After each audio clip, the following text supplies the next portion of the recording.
اسد عمر صاحب اگر ہم یہ کہیں کہ پی ٹی آئی اور آپ کا لیڈر عمران خان صاحب دراصل چاہتے ہیں کہ لانگ مارچ کی نوبت نہ آئے تو یہ کریکٹ ہوگی اسسمنٹ؟ 100% درست ہے جی. وہ چاہتے یہ ہیں کہ پاکستان کو جو بحران سے نکالنا ہے اس بحران کو نکالنے کے لیے پاکستان کے عوام کو ایک بہت بڑی تعداد پہ سڑکوں میں لا کے سیکورٹی اہلکاروں کے سامنے نہ کھڑا کرنے کی ضرورت پڑے.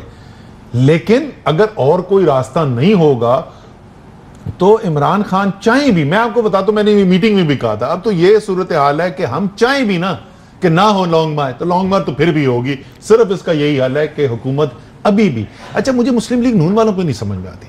زرداری صاحب نے تو جو مزے لیے نا پچھلے 6 مہینے, آپ ذرا رزلٹ اٹھا کے دیکھیں جو پچھلے اتوار کو رزلٹ آئے, آپ پیپلز پارٹی اور آپ نے مسلم لیگ نون کے دیکھیں ووٹ تقریباً برابر ووٹ پڑے. ایسا صاحب نون لیگ کو بہت کچھ مل رہا ہے اور وہ لیول پلینگ فیلڈ جو ہے وہ مریم صاحبہ جو ڈیمانڈ کر رہی ہیں اور وہ یہی کہہ رہی ہیں کہ کیسز ویسز ہو گئے.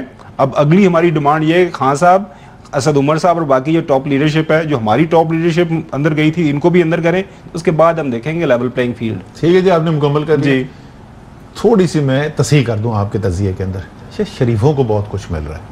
نون لیگ کی سیاست تباہ و برباد ہو گئی. وہ کہتے کر لیں گے. آپ ذرا مسلم لیگ نون کے ایم این اے سے جا کے پوچھیں تو وہ کہتے ہوتی رہے گی. پہلے بھی 2002 میں بھی چلے گئے تھے, پارٹی تباہ ہو گئی, بعد میں واپس آئے. وہی تو بول رہا ہوں نا, پارٹی تو تباہ و برباد ہو گئی تھی, خود ان کی شریفوں کی زندگی بہترین چل رہی تھی.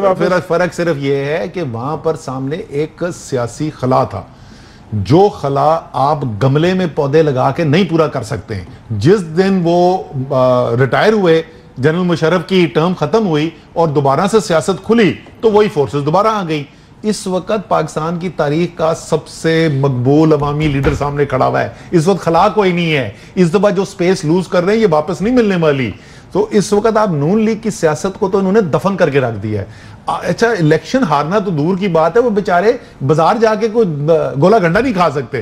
ان کی تو یہ حالت کر دی ہے انہوں نے. شریفوں کی زندگی بہترین, اربوں روپے کے کیس معاف ہو گئے, ان کے تو دڑا دڑ جو ہے نا, ان کے جو اپنے ذاتی آبجیکٹو تھے وہ پورے ہوتے جا رہے ہیں. یہ درست ہے. لیکن آپ جو کہہ رہے ہیں انہوں نے بڑی زبردست سیاست کی ہے. اگر یہ 10 تاریخ کی صبح اوتھ لینے کے بعد اسمبلیاں ڈیزالو کر دیتے, آپ کے خیال میں نون لیگ کا اس وقت وہ ستیہ ناس ہوا ہوتا جس وقت ہو سکتا ہے الیکشن ہی جیت جاتے ہی لوگ. اور اسد صاحب کیا بات کرتے ہیں, یہ کوئی بیچارہ کوئی نیب کی جیل میں پڑا ہوتا, کوئی 16 ارب روپے کے کرپشن چارجز میں کہیں پڑا ہوتا, کہیں اور پڑے ہوتے. کمال کرتے ہیں آپ, وہ بڑے عقلمند لوگ ہیں, بڑے اچھے انداز سے.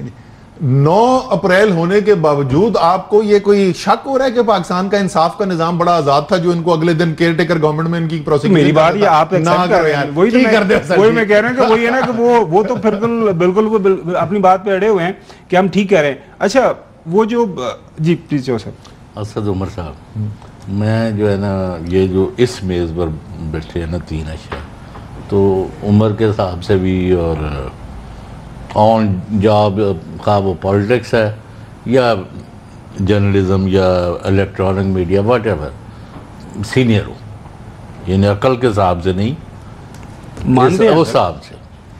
اگر میں آپ سے یہ کہوں بڑی دردمندی سے کہ اس وقت اب ملک میں لوٹ مار, ڈاکہ, چوری, بدعنوانی, رشوتستانی اور بے ایمان لوگوں کو عبرت کا نشان بنانا اور ان سے پائی کا ریکوری کرنا اور ان کے گردن میں رسا ڈالنا, یہ اب کوئی کام نہیں رہ گیا. Everybody is reconciled to the situation. اور ان کی پارٹی کا جو مطمع نظر تھا جب یہ خان نے جدوجہد کی اور بالآخر 18 اگست 2018 کو صبح 10 بجے انہوں نے حلف بھی اٹھا لیا وزیر اعظم کا, جو کہ ان کے مخالف کہتے تھے کہ قیامت تک نہیں ہو سکتا. سارا کچھ ہونے کے باوجود آج مجھے دور تک کوئی امکان نظر نہیں آتا کسی شعبہ زندگی میں اس سے زیادہ نہیں کہہ سکتا کہ جی وہاں ایماندار اسد عمر جیسے, شاہ محمود جیسے, عمران خان جیسے, خاور گمن جیسے لوگوں کو پاور میں لانے, بڑے محکموں کے سربراہ بنانے, محکموں کے سیکرٹری ڈی جی بنانے کا کوئی کام رہ گیا. انہوں نے کہا جو جتوں کھونج ہوندی ہے نا, کھو مو کرو اور بھول جاؤ. Nobody is going to check it. یہ اس تو بڑی تباہی کوئی سوچ سکتے تو تسی کہ آج تک ہوئی ہے جڑی ہوں. آپ 100% درست کہہ رہے ہیں. اس وقت پاکستان کا جو ہے نا ہماری معیشت جو ہے وہ انتہائی خطرناک صورتحال میں، لیکن میرے خیال میں اس سے بھی بڑا خطرہ ہے اس وقت پاکستان کے لیے نا، کہ پاکستان کا ایک شہری، کیونکہ پچھلے 10-15 سال کے اندر الیکٹرانک میڈیا سے، سوشل میڈیا سے اتنی زیادہ اویئرنیس، آگاہی آ گئی ہے نا عوام کے اندر، نوجوان بچے کو جو ہے وہ سمجھ گیا، سب کو نظر آ رہا ہے ہو کیا رہا ہے۔ پاکستان کے ایک عام شہری کا ریاستی نظام پہ اعتبار ہی ختم ہو گیا، ان کو نظر آ رہا ہے، ان کی آنکھوں کے سامنے ہو رہا ہے کہ جتنے بڑے آپ ڈاکو ہوں، جو مرضی ہوں، آپ امیر ہیں، آپ طاقتور ہیں، آپ قانون سے اوپر ہیں، اور سارا پاکستان دیکھ رہا ہے۔ اور بالکل اس وقت میرے خیال میں جس وقت ناک حد تک ناامیدی پھیلی ہوئی ہے، کیونکہ عوام جو ہیں وہ اب ادھر پہنچ گئے، وہ کہتے ہیں یار یہ کبھی نہیں ٹھیک ہوگا اس وقت۔ آج یہ آپ وہ کہتے ہیں تو آپ کہتے نہیں یہ پر سارے کرپٹ ہیں، یہ کیا جو آپ کی بات کو آگے بڑھاتے ہوئے، یہ جو سارا ریاستی نظام ہے، بندوبست ہے، وہاں سے تو خبریں یہی آ رہی ہیں کہ روکنا ہے آپ کے یہ لانگ مارچ کو روکنا ہے، عمران خان کو روکنا ہے، اسد عمر کو روکنا ہے۔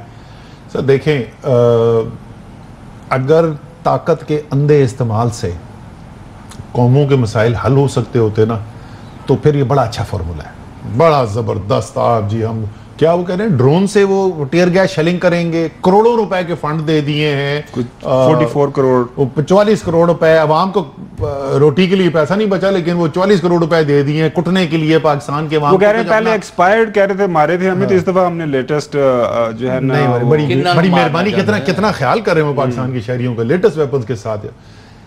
سر قوم کو فتح کر کے آپ ملک نہیں چلا سکتے۔